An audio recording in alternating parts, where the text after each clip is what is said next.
Verrell Bramasta ngaku akan pensiun dari dunia hiburan setelah menikah. Anak sulung Vena Melinda itu mengatakan akan fokus bidang yang bermanfaat bagi banyak orang.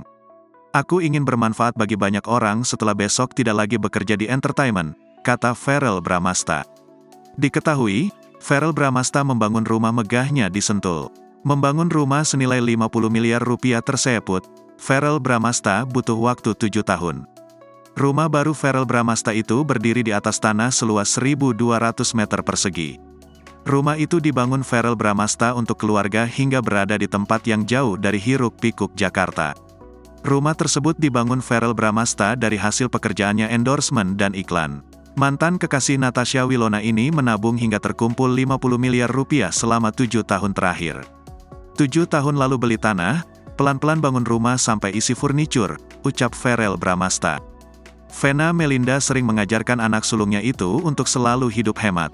"Terbukti aku bisa bangun rumah," kata Verrell Bramasta.